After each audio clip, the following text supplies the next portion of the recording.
Hello and welcome to Might Be Awesome. My name is Sam and we got DJ over here. Hello. Hello, and we're here to talk about the post-credit scenes for Spider-Man Far From Home. We're going to be taking a closer look, breaking them down, and analyzing them for what they could mean for future Spider-Man movies and the future of the MCU. So, of course, we have to do this because people get confused. Maybe you wandered in here aimlessly. This will be filled with spoilers for Spider-Man Far From Home and other movies, 22 other movies outside of Spider-Man Far From Home. So there's your warning. We're not going to say it again. Let's go ahead and kick it off. So you better have heard it the first time. Exactly. First up, yes, let's talk about the first post-credit scene. Came right as the credits started rolling. We see Spider-Man swinging with MJ through New York right after, and then we see Spidey's about to head off. They're near Madison Square Garden. But we're seeing a broadcast. This is from none other than Mr. J Jonah Jameson. What a treat. Yeah. What a sweet treat for these two boys. Our theater exploded when we were able to see this, and everyone else that we've seen online who has lightly mentioned this has gotten equally excited. You guys are in for hopefully you guys are not watching this without watching the movie.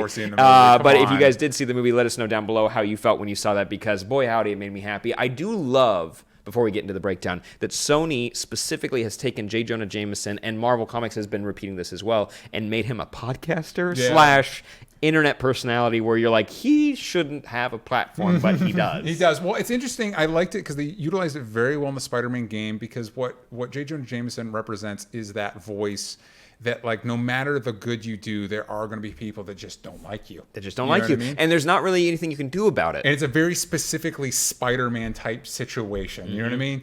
And so Spider-Man needs that voice to kind of like take him down a peg or two.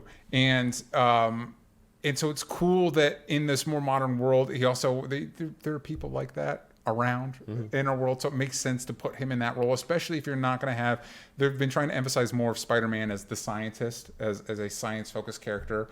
He can take a few photos. Have him take a few photos. But anyway, if he needs to make some more money, that's okay. But he can't probably anymore, because in this broadcast, which we get to see J. Jonah Jameson played by JK Simmons once again, what a treat. Yeah. And also, I did kind of like that they let JK Simmons look the way that he looks without putting like the wig on him, which. The wig's iconic, but at the same time, I did like his little Homer Simpson-esque kind of like band around the back of his head. It's how J.K. Simmons looks. It's wonderful. I respect the man till the day I die. Yeah. It was quite a treat, but we get to see that he has somehow gotten his hands on footage from Quintin Beck. We're guessing that this is from his number 2, a.k.a. the scientist from Iron Man 1 that has now been on the Mysterio team that was able to download that footage, which we saw a tease of before the movie ended. He took that hard drive and he was able to send it to the biggest outlet he knew, the Daily Bugle, the dailybugle.com specifically, and they were able to release a tampered footage, a clip from the death of Mysterio, where Quintin Beck was able to out Spider-Man not only as Peter Parker but also as a murderer. That not only that theoretically that he killed. The spin is not just that he killed Quintin Beck, but that he's the one that caused the whole drone crisis to begin with. And I'm kind of hoping secretly that this also maybe means that the death was fake, because I really liked Jake Gyllenhaal as Quintin Beck. I haven't been able to talk about it because it's kind of a spoiler, but the twist of Mysterio and everything Mysterio is capable of doing. And I told you this, I want an action figure of his green screen suit. With the triangles? Yeah. Which is such an easy costume. Those suits are not cheap, but at the same time, I like the utilization of that on top of his nice uniform. His stunt suit, which was being... He was ironed. You got to get the cape. It was steamed. He had to steam this. They had to steam the cape so it looks good. We had to make sure that was good for the finale. But you bring up a good point. But at the same time, this character, similar to how Shocker was interchangeable in Homecoming, a lot of this is it's open for other versions of Mysterio popping up. And there are other Mysterios in Marvel Comics. Some that even have powers. One was a mutant. Clume, I think, is what his name was. And so there's room. There's room for him to come back. But at the same time, this tech is unbelievably impressive. So I really hope some villain out there utilizes it again. But let's focus on the big reveal. Yeah. JK Simmons is in the MCU, which makes me He's happy. MCU. But also, Peter's identity has been outed. Yes. And also, I did like the mirroring of Homecoming with it being outed to Aunt May. I thought that was fun. And now him being outed to the global population. It wasn't just Nick Fury. Also, I kind of like this because Nick Fury and that whole team of people knew who he was. All the Avengers know who this boy is. And when Iron Man was dying, he took off his mask. It wasn't on.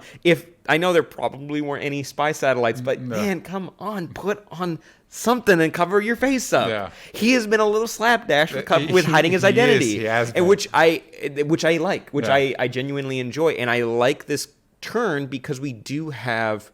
Let's count them. We got 1, 2, 3 original movies, 2 Amazings, now 2 spin-off Spider-Man movies from the MCU, plus the 3, Civil War, and 2 Avengers movies. I think we can have a story now that Spider-Man's identity is out. I think we've earned that.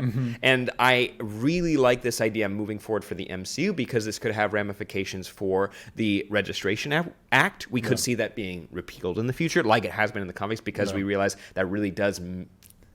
It throws a wrench into a lot of stuff. It's a fun idea for one issue or for an arc, but then after that, you're like, crap, we just need our characters to be able to act as they're supposed to. Yeah, I'm kind of worried about that with this as well, because while it's a great twist at the end of the movie, it homages in Civil War when Peter outed his own identity as part of that. And it's also one of the least fondly remembered storylines of the character, not necessarily because of him outing his identity in particular, but because of what it led to put that genie back in the bottle. Do you think, how do you think we're going to handle this? Are we going to have to get his identity back? Or are we just going to live in a world where everybody knows who Spider-Man is? I like the idea, because you're mentioning specifically one more day, correct? You're right. It's One More Day, where Mephisto, classically beloved, dissolves Peter Parker's marriage to save Aunt May's life, and also he gets his identity back in that. Yeah, twofer. Yeah. 2-for-1 special. Hey, he's not hitched anymore. Yeah. He's a bachelor again. So it's like it's the idea of getting that back has been problematic. But also having people just know who Spider-Man is problematic. It's also a challenge Daredevil's had in the comics forever now. Except no, he also fixed it. That one was a stretch, which I did like the comic, but it is a stretch. Overall, though, I do like this turn, but I actually think I have a solution for how we could get his identity back later on, further down in the MCU. But the idea of at least because Kevin Feige specifically said that he doesn't exactly want an Infinity Saga-like event where we're going phase by phase by phase to get to that ending. We can have smaller events that happen, which we have a hint to one of those. So at the end of a smaller event, we could retroactively take away the world knowing Peter Parker's identity. But at the same time, the MCU has been bold and told stories that haven't been told in comics, specifically Endgame. There's a version of this story, but their take on it is unique and original to that. So the idea of, in the MCU, people know that the secret identities kind of don't work in the world that we've created exactly. And there's always people who say that, like, maybe the idea of a secret identity is just a dated idea overall. I know you like it, but at the same time, I think that's an interesting avenue to take Spider-Man, specifically since he is iconically a character that has always had a secret identity for Marvel Comics. I'm also interested, you talked about perhaps a smaller event could have Peter Parker get his secret identity back. It also could erase people knowing that everybody vanished for the past 5 years. It might it'd be a bit of therapy. Here's the other thing that concerns me. I'm worried that this will be like when Aunt May found out, or Decimation, where literally the next movie happens and they're like, oh, half the population vanished. We call it the blip. Which I liked. Aunt May finds out he's Spider-Man. Whatever, she's cool with it. So it doesn't mean anything. We just move forward like nothing happened. And it's like, well, then why do it? If it's not going to have ramifications on your story, then why bother? The only thing I'd counter with is we do have ramifications of, specifically, we don't get to see her being upset, which you should be if you're going to a parental figure. Or concerned, especially if you all got erased from existence. You should talk about it more. Which I feel like Far From Home almost does. It gets close enough. There's a few jokes it gets from it. But I do think that we do get to see ramifications with the fact that now she's like, cool, you get to do this, but you also get to help me out, and we're able to help out our community in different ways, and you get to be a spokesperson, which now he is an international celebrity outside of Quintin Beck faking, or Mysterio's team faking this footage and making him now a wanted criminal. I do like the idea of, again, we are deep into Spider-Man lore now, not just from these movies, but from other spin-off movies, from cartoons to comic books. I think it's okay to not change the story. You can still tell these same stories. Peter Parker is not different. He is able to experience this as the true Peter Parker that people know from the comics. But now there are added challenges to this. There are avenues that new writers and directors and actors can take this character that haven't been explored before, and that's really exciting. That being said, there are plenty of franchises out there where they do try to do that, and they whiff it. Yeah. So Dracula Untold. The new Mummy movie. So I don't. It'll also be interesting if there's a chance of maybe him passing on the mantle. Could this be how we introduce Miles into the main MCU? It feels a little early for that. Also, since we've got Spider-Verse, and that's perfect, and so just let Miles live in his perfect animated universe. It is cool, but there's a handful of Peter Parkers running around in the Spider-Verse, and now with the blip and the 5-year jump, Miles can be older. Whatever that means exactly. Also, you mentioned because Spider-Man's able to fabricate his own costumes. Maybe we could get different versions as he's trying to hide his identity, because the whole like Night Monkey scenario was pretty funny. It was pretty funny. In the comics, there was a point where Spider-Man was wanted for murder. So to hide his identity, he created 4 alternate alter egos based on different powers, like Ricochet, Hornet, Dusk, and I can't remember the 4th one. And then of course those costumes and identities get handed out to like other teens, and they become the Slingers or something like that. Let me guess. The 90s. Yeah. Oh, 100%. There's a flavor in the air. Maybe early aughts. Maybe early aughts. As a farewell to the 90s. Yeah. An ultra 90s comic. But you could do something like, I don't know if I want that, but you could do something like that. I mean, you know what? The door's open. Also using Mysterio tech to pull off different capers like that of showing yourself in multiple places at the same time. And also you can kind of dive into, this will be our last note on this. Similar to Mark Waid's Daredevil run, where Matt was trying so hard to hide the fact that he's Daredevil, even though everybody knows. This is not as lighthearted as that, but him actively trying to deny that as much as possible is also interesting. I do like that it's not just his identity's outed, but they make him like public enemy number 1 in the process, which is always it's always a fun story, regardless of the character that they're talking about. But with that, we get our second post-credit scene, which was, I'll be honest, way out of like there were some twists in this movie. These were the 2 biggest twists of the movie. 100%. It's funny that they kind of got their happy ending, and then we do this. But I think the other after credits scene kind of resolved an issue I know you had with the movie. Oh yeah, so we get to see Nick Fury and Maria Hill, and they're outed as Skrulls as they're driving away anywhere. And boy howdy, did that melt my brain. I was like, oh wow, you just got away as a writer. You just got away with any kind of faults in the movie. Or I have some criticisms, which you can check out our review on this channel. But yeah, we get a scene where Talos, you can say Talos, however you like to say the name, it's fake, talking to the real Nick Fury over the phone or FaceTiming him, and we reveal that all they were supposed to do is hand off the glasses. That's all they needed to do, and make sure Peter didn't just blow up the planet. That's it. Peter they blew it, and Peter blew it basically immediately, also because it's basically like Coulson on his way to Thor's hammer doing his own little side adventure. On their way to drop off the glasses to Peter, they found all these elementals starting to attack, and they got tied up with Mysterio, and Talos 100% fell for it, which is wonderful. And it kind of fixes that. I thought Nick Fury was a little dumb, had an extra side of goofy in this in this goofy movie. But we find out that it was someone pretending to be Nick Fury, which is fantastic. Such a big fan of that. And we get to see that Nick Fury is hanging out on a hologram of a beach, which a lot of people will throw that out there. Seemed very similar to whenever we saw Coulson on ABC's Marvel's Agents of S.H.I.E.L.D. whenever he's in Tahiti. So I thought that was a fun nod to that.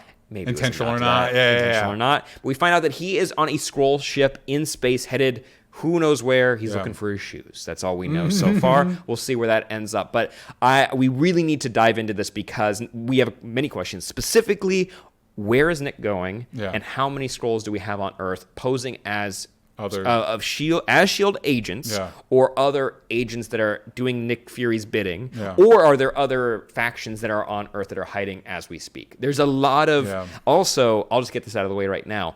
If we are leading to a secret invasion storyline, Yeah. which would be fantastic. I think everyone's been asking for that. We even heard when Zach Stentz, I believe, one of the writers who worked on the X-Men films, talked about that Fox wanted to do a X-Men versus Fantastic Four film. The sequel to that was going to be Secret Invasion. We've been wanting this forever, is what I'm trying to say. And so the idea of that in the next like event or smaller event being something similar to Secret Invasion, I'm super on board with. But with that, the idea that Spider-Man, specifically Peter Parker, could use this whole like, there are aliens hiding everywhere. We didn't know who they were. I must have blacked out. I don't know. I guess in the guy in that video, we can't confirm or deny that was Peter Parker or just a Skrull, which I think he could do that. I think that's pretty goofy. Comics do it endlessly. Yes. They will do it from Superman now does it all the time. Yeah, all the time. All the time. Which is fine. Yeah. You know, that's fine in comics. The best is when Bruce Wayne would just throw on glasses like, I guess that's Clark Kent. Oh, yeah, you guys look the same. Yeah. Oh, let's just not forget that, whatever. It was easy to draw characters who are white with black hair. Yeah. We get it. But yeah, I think even though we're goofing a little bit, I think there is narratively, because Marvel has done a good job of taking goofier story elements and making them into something that's more dramatic and has more weight to it. Even in the backstory of Mysterio, where his connection to the barf technology and his number one guy that was in the first Iron Man movie, it just took one-off moments and like built things off of them, which is fantastic. I love that the MCU can now do that because they've been gifted so many things throughout these movies, and they can have ramifications further down the line. Super on board with that. And so with that, I think there is room for using the Skrull invasion or whatever you have it as a backdoor to hiding Spider-Man's identity, and it could lead to a pivotal point where he has to decide: do I actually just stay outed as Spider-Man, or do I go back into hiding? But at the same time, I do like your pitch of him training the next generation, because I like that idea for not a more serious Spider-Man, but a Spider-Man that takes himself more seriously. And the audience does too. He's been an unemployed photographer in comics for 60 years now. He can grow up a tiny bit. Also, something like that would provide an opportunity of, like, the last two movies is really kind of positioned as Spider-Man as Tony's teen sidekick. It'd be cool to see this version of the character kind of come into his own as Spider-Man. And having him be wanted by the law is just one more step to him being more the classic Spider-Man. But it is interesting with this reveal, because the question immediately comes up: how long has Talos been Nick Fury? And I am of the opinion that I think it was Nick Fury at the end of Infinity War, Nick Fury in Endgame, post Endgame, after seeing what Thanos did, he's like, okay, I clearly have to figure some things out. And Captain Marvel was back on Earth, had to fight Thanos. So now he can maybe do a switcheroo, and he's thinking broader. He's thinking more galactically instead of globally. Yeah. And also, that kind of leads to maybe him teaming up with the Guardians of the Galaxy, having encounters with them, which is really cool. A big pull for this movie, I think, at least in Marvel's eyes, was you get to see Nick Fury, a super spy, interacting with Spider-Man, which was fun, which was cool. But also with him going off world, which I do agree with you. That sounds that sounds like the easiest route for a writer to go. Let's see if they as opposed to him having been like, maybe in Avengers he's a Skrull. Like, I don't know. Hey, if you guys want us to dive into that, we'll come up with a theory for you. We'll dive deep. We'll go bananas, full string on the wall, like serial killer if you'd like. But with Nick Fury going off-world and asking the Skrulls or enlisting them to stay on Earth as his stand-ins, I think this could lead to a very easy transition for the Secret Invasion storyline, like I mentioned before, because I could see that these can't be the only two. And maybe it's even his entire spy team that we saw, like the driver who was taking the class around to different countries. I'm sure he had to be a Skrull as well. And from there, we could see possibly evil factions of the Skrulls, because in Captain Marvel it's teased that they're basically wiped out, but when we see Nick Fury on a ship, that's a fully stocked ship of Skrulls. And also they mention in Captain Marvel that there's multiple factions that are all split up, so we don't necessarily know what their agendas are. And we talked about this when we talked about Captain Marvel, that we could see one of those more sinister factions becoming an antagonist in the future. But right now, having good and bad Skrulls on Earth very interesting. Yeah. And now that we're having them as high target like individuals, like Nick Fury could be shot at any time, and if Talos is bumbling around like he has so far, if he gets shot and turns back into a Skrull, bad news bears. Yeah, well, that'd be very crazy because you've got to think about, I know we're getting ready for the mutants to enter the MCU because of the whole Disney Fox deal. However, if humans find out that aliens have been hiding among them after what Thanos did, they will not be happy about that. I want to touch on a rumor that has been circulating ever since the end of Endgame. People have been trying to speculate of what movies Marvel is working on next. And the rumor is that they've been working on an Ultimates movie based off the most recent run that included Black Panther and Captain Marvel. And now having seen this teaser, that feels very like it could be on the docket somewhere, because the idea of, Nick Fury met Captain Marvel, said, hey, I have to think ahead. So he made the Avengers. Then Thanos happened. He's like, okay, I got to think bigger. So creating a team to send out into the universe to take on characters like Galactus. I know that's somebody they confront in that run.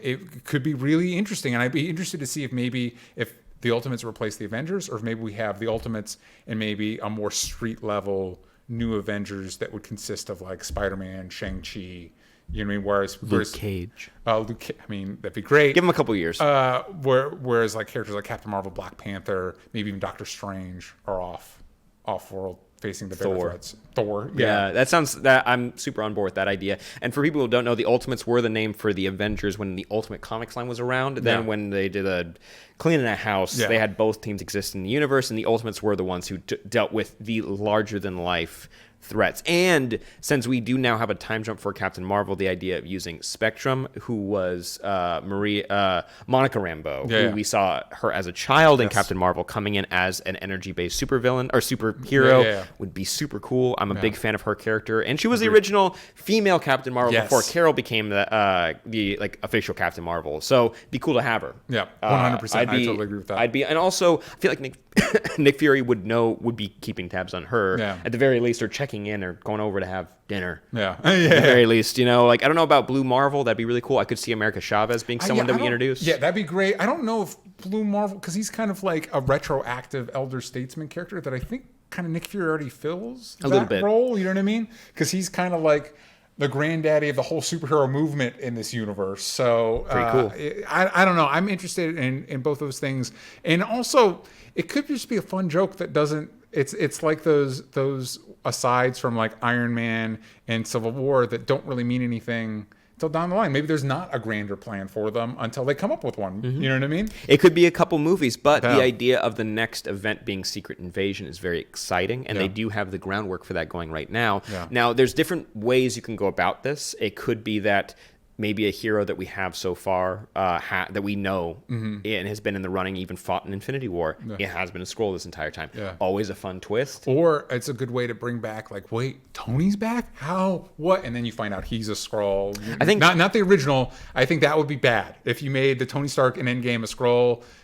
Bad storytelling choice. But if suddenly Tony returned, and then the return Tony ended up being a Skrull trying to play games. I think Cap would be a good one too, because since he did some time travel shenanigans at the end of Endgame to go return all the stones, it's like, I got lost along the way, or I came just to check in since it's time travel and I get to do whatever I want, Pym particle, blah, blah, blah. Like I can do anything I want. What a great gift they got from the writers. That could be something fun to kind of mess with them, because as far as we know, Talos has basically all the knowledge that Nick Fury does on Earth to be able to run his job, because he trusts him that much, which sounds bananas. There are other holes here, but the more also, can we just say one of the best parts about that thing is just having Ben Mendelsohn back as Talos? It's just great. Also, that he's blown away by the illusions. That he was like, it was so lifelike. As someone who can change their DNA, could change their DNA, their entire structure down to their DNA to look like someone else. Also, when they gifted when the writers gifted future writers that little nugget that they can change their DNA, it does open the door to a Super Skrull-like character, someone who can take abilities, kind of like in the Secret Invasion storyline, they took some abilities from some heroes. I would be tremendously excited to see the Fantastic Four go up against the Skrulls in this universe. It'd be so cool. I'd be really on board with that. But we're going to have to throw it to you guys. Do you want Secret Invasion to be the next event that we get to go up against for our heroes? What about the introduction of the Ultimates? Could this be a way for Peter to get his identity back? But if not, how do you want to see Peter and the rest of the MCU deal with that? Let us know down below. But also, check out our Patreon. We have a new show called We get to dive into anime with special guests. It's going to be a blast, and there's a special offer going on right now. Don't miss out. It's going to be a blast and a half. Follow us at Might Be Social on Twitter and Instagram. Make sure you subscribe, like, and, answer the questions down below. I'm Sam. I'm DJ. And we'll see you guys next time. Bye-bye.